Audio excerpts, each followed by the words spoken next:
And now, Congressman Sanders, again, I want to thank you for your participation in making not only Vermont but the country aware of the difficulties that employees face when they run into the problems of pension changes. Well, Senator Jeffords, I want to thank you very much for holding this hearing, which I happen to believe touches on one of the most important issues facing working people, not only in Vermont, but throughout this country. And we are talking about millions of workers who have already been ripped off by companies who unfairly reduced the pensions that those workers were promised, and furthermore, millions more workers who today are very anxious and wondering whether the pensions that they had been promised by their employers are in fact going to be fulfilled when they retire. So this is an enormous issue, and I thank you, Senator Jeffords, for holding this hearing, and I want to thank Senator Leahy and Senator Harkin and Senator Wellstone and my good friend Maurice Hinchey for all of the efforts that they have done on this issue. And I would also like to, as Senator Leahy has a moment ago, congratulate our fellow Vermonters who have stood up in Essex Junction, Vermont, and have said to IBM that it is not acceptable for them to renege on a promise that they made to tens and tens of thousands of workers and to change the name of the game midstream and cut back pension benefits by 30, 40, and in some cases 50%. And by IBMers in Vermont standing up and IBMers in Minnesota and throughout this country, the result was that the company has begun to reconsider what they did. They have last week announced that they're going to significantly increase the number of workers who would be entitled to make a choice. And as Senator Leahy said, that's what the word is, choice. But I must say, and I would mention to the chairman, that as you have, I'm sure, I have heard from many workers in the state of Vermont and throughout this country who say, well, IBM took a good step forward, but it's still not enough. And let me just quote, Mr. Chairman, if I can, from a gentleman named Tim Johnson from Colchester, Vermont. And this is what he says. He says, quote, as you know, this is an email to me, as you know, IBM has recently changed its position. I now feel more discriminated against than ever. You see, I am starting my 19th year at IBM, and I am only 38 years old, end of quote. Because he is not 40, 40 was the magic line for IBM, he does not get the choice. And I would hope that you would agree with me that every worker at IBM, every worker in this country, should be given the choice of which program that they want to participate in. I would also like to thank, we have made some real progress on this issue in the last couple of weeks, and I want to thank the Internal Revenue Service and the Equal Employment Opportunity Commission for moving as rapidly as they did in response to, among other things, a letter that Maurice Hinchey and I and 38 other members of Congress wrote to them. And what we said is that it seems to us on the surface that what is involved here is age discrimination. Age discrimination. Age discrimination in pension plans happens to be against federal law. And why it took 15 years for them to take a hard look at this issue, I don't know, but better late than never, and we're delighted that they are doing it. Ida Castro mentioned to a number of us in the House just last week that looking at age discrimination in pension plans is now a top priority for EEOC. We're delighted about that. And most importantly, the IRS has said that they will no longer automatically give approval to these conversions, that they're going to halt the process, slow it down, and see if it constitutes age discrimination, which we in fact believe that it does. Senator Leahy mentioned a moment ago about the hearing that we held in Vermont, where over 700 workers came out. And what I detected at that meeting, that town meeting, was a sense of betrayal, And what was doubly frustrating to the IBM workers was that they had gone through some tough times with IBM. As you know, Senator Jeffords, there were layoffs. There were cutbacks in various programs. But the IBM workers said, look, these are tough times at IBM, and we've all got to pitch together. What is going now in IBM, what is going now in many other corporations all over this country, is that companies are enjoying record-breaking profits. That's the case at IBM. IBM has an $8 billion pension surplus. Can you believe that? They're cutting back when they have an $8 billion pension surplus. They have managed to provide $400 million in stock options for their CEO, and I must mention that this gentleman is very concerned about pensions. He negotiated for himself a $1 million a year pension plan when he retires. Very concerned about the issue. I'm sorry, you're in the state-old Senate, and we don't allow for demonstration of feelings one way or the other, but I know your feelings, but please remember that we have to proceed here. Thank you. To make a long story short, workers, not only at IBM, but I'm getting email from workers all over this country who say that at a time of so-called economic boom, there is something wrong when millions of workers are being ripped off. Now, as a response to that, and Senator Wellstone mentioned this a moment ago, Congressman Hinchey and I will be introducing legislation today. And let me very briefly, Senator Jeffords, just tell you what is in that legislation. It does four basic things. Number one, it requires companies with at least 100 employees to provide 45 days notice to employees of any reduction in their pension plan. This disclosure must be in a form that allows employees to compare their benefits under the old and new plans. Now, I understand that you're going to have folks testifying before you in a few moments who are opposed to disclosure. They do not even want workers to have the right to know when these workers are getting ripped off. And that, to me, is an absolute disgrace.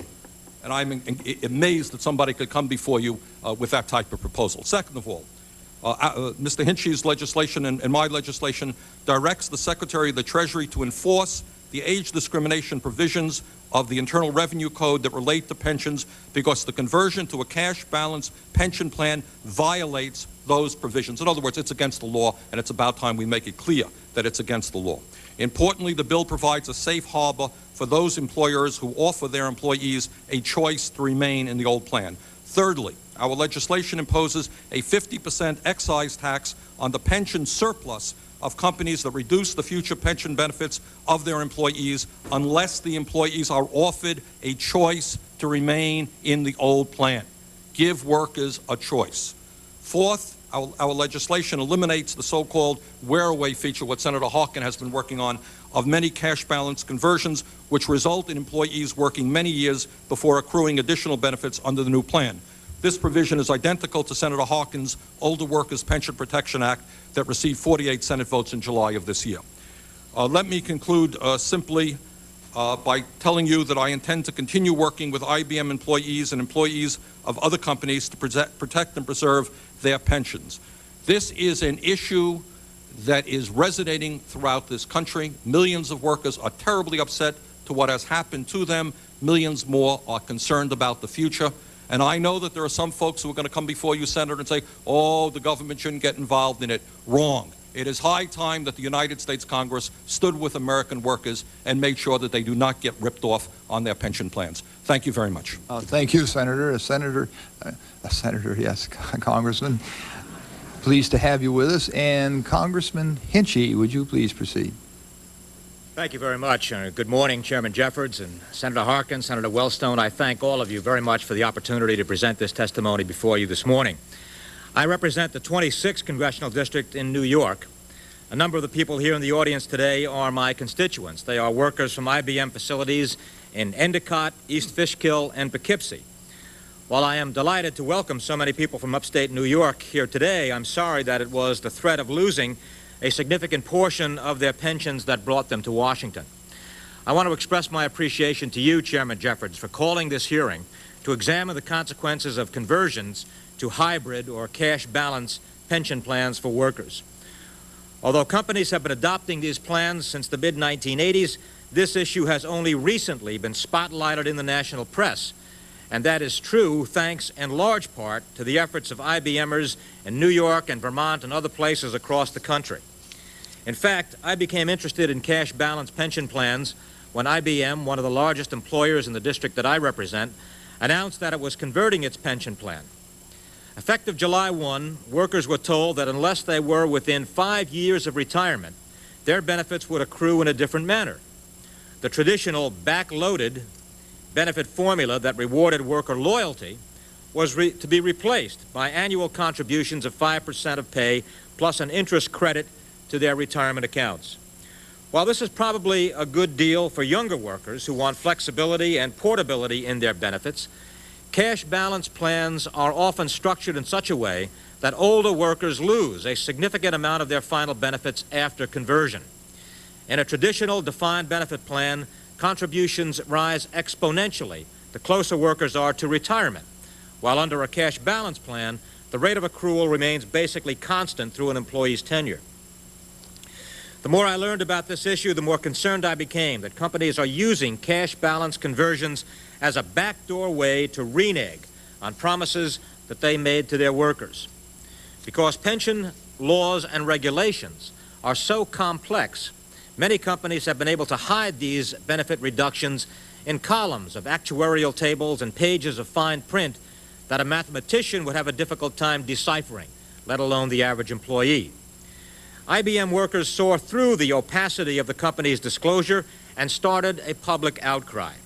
They did so through the internet, congressional town meetings, union organizing drives, and threats of legal action.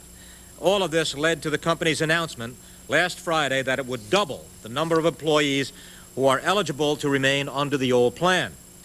I salute the IBM employees for their activism and commend the company for listening to the concerns of its workers. But clearly, this is not enough. Also, clearly, we have found that knowledge is power.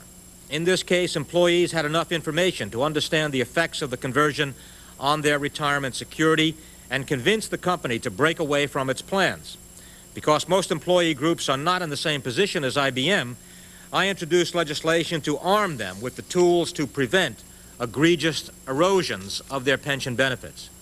The Older Workers Pension Protection Act, H.R. 2759, accomplishes this by requiring companies to provide meaningful disclosure and a basis for comparison of each employee's benefits under the traditional defined benefit plan vis-a-vis their benefits under the new cash balance plan. Armed with this information, my bill gives employees a choice whether to stay with the old plan or to switch to the new plan. This bill, sponsored by myself and Congressman Sanders in the House, also prohibits companies from discriminating against long-term workers by making it illegal to stop contributing to any individual's pension plans for a period of time if they elect the cash balance plan. I modeled this provision in my bill after legislation that was introduced earlier this year by Senator Harkin, S. 1300. Senator Harkin has been outspoken in his efforts to draw attention, commonly known as wear-away, and I certainly commend him for his leadership on this issue. I have also worked closely with my friend and colleague, Congressman Sanders, on the legislation that he described in his testimony that we are introducing today. I've also worked with Bernie on a number of other things. We are working together to persuade the Equal Employment Opportunity Commission to investigate whether cash balance conversions violate the Age Discrimination Enforcement Act, which we, of course, believe it does. Also, to convince the IRS to stop issuing an automatic tax determination letter for every plan conversion without taking a closer look at how the cash balance plan might affect older employees. I understand that Mr. Brown from the IRS is going to talk about his agency's action in his testimony, and I look forward to hearing more about how the service is going to implement this new policy. In closing, Mr. Chairman, I commend you for calling this hearing. I appreciate the chance to testify before you and the other senators here this morning. I'd be happy to answer any questions, and I also observe that this hearing that you've called, Chairman Jeffords, is critically important in our efforts to restore peace of mind as well as economic security to the millions of Americans who have been adversely affected by these pension changes. And I believe that the process that is getting a major boost as a result of this hearing is going to benefit from it, and I think that we will be able to effect changes which are going to provide that kind of security which employees deserve, and I thank you very much. Well, I want to thank all three of you for very excellent testimony, and I assure you that this is only the first of several hearings I intend to have over this year, and however long it takes to get the changes that are necessary to make sure that we protect our workers and the pension plans. Thank you very much. Any questions? Senator Harkin? I do have one. Again, I thank all of you, Senator Leahy and Congressman Hinchey and Congressman Sanders, for all of your work that you've done on this and your investigations and bringing this to light. I look forward to working with you and having my staffs work with your staff to really get a good joint effort going on this. we have to get something done before we get out of here this fall. Of all the things that we could do, I think to protect American workers, this has got to be high. This has got to be one of the highest things on our agenda before we leave here this fall. I want to ask Congressman Sanders. It is my information. I don't state this unequivocally because I'm not absolutely certain, but I will find out during the course of this hearing. It's my understanding that a few years ago, IBM offered all of their Canadian employees a choice between defined benefit or cash balance plan. That's my understanding, and I was asking my staff to look into that and why that was so. I was told, and again I will find out, and those who are going to testify can respond to this, that's because Canadian laws or rules mandate that they offer them a choice. And if it's good in Canada, why can't we do it here? I just ask you why we couldn't have that situation here. I'm told to be too complex, but obviously it's not too complex for Canada. Senator, I am not definitively sure of the situation, but my understanding is exactly the same as yours. At the meetings, some of the meetings that we had with Vermont IBM employees, they said that their colleagues in Canada, in fact, had the choice and that it was a result of government law. I don't think I have to tell you that, in general, this country does not do a particularly good job in many areas of protecting American workers, and this looks like it is one of those areas. I wonder, Oh, yes, Senator. Senator, I'm also advised by the same IBM employees that Canada required, Canadian law required it, so they required the choice. Frankly, there are two basic things we have to do. I mean, I mentioned Senator Moynihan's bill, which requires employees to know exactly what's involved. That's a matter of simple fairness. For one thing, for employees to be up in the dark, what's going to happen, in this case, a lot of the employees had to put together their own websites and their own calculations. Now, you're dealing with some pretty smart people here, but they had to deal through and do their own calculations. Number one, make it possible for everybody to know exactly where they are. They're on a website or whatever, but know exactly where they stand. And secondly, I remember the thrill of standing there beside you on the Senate floor, and we watched that count going on your legislation, up to 48 people. It was almost like push that rock just a little bit further. I think we should try again, and before we go out, because it was 48 then, maybe with some of the changes going on, it can be 55 or 56, and we have strong support in the other body. These are things that should be done and could be done before we go out of session. I appreciate it. One last thing, I just understand that this age 40, that caught me too. Why'd they pick 40? So I asked my staff, I said, why 40? Why wasn't it 42? Why wasn't it 38? Well, I found out, and now again I will ask some of the people who would be testifying later, I'm just giving them a heads up by asking you this, or pointing it out, that I understand that U.S. age discrimination laws cover age 40 or over age 40. And so it seemed like that was kind of an interesting congruence there, that they would pick that age. That should have nothing to do with our pension laws whatsoever. I point that out. Mr. Chairman, Senator Wellstone?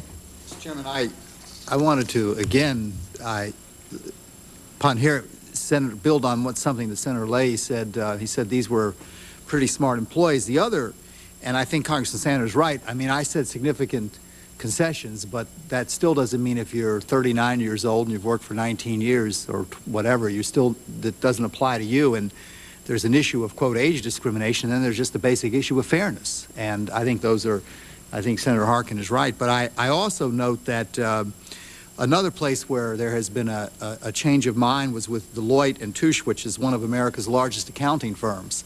And again, you had employees who could put up their own website, had the technical sophistication, communicate with one another. But I say to you, Senator Leahy, this whole issue of disclosure is one piece of it. I wonder, one of the things that attracts me to the Congressman Sanders legislation, and I wonder whether you couldn't highlight this for us, Congressman, and Hinchey as well, is you take it a little bit further, a little tougher on disclosure than some of the proposals right now, and I wonder whether you could outline just some of the key differences. Well, let me reiterate the importance of disclosure. there is no secret, I think it is no secret, and I think some of these actuarial consultants were quite clear, that if you can come up with a complicated proposal, and if workers did not know what was going on, it would be easier to get this thing through.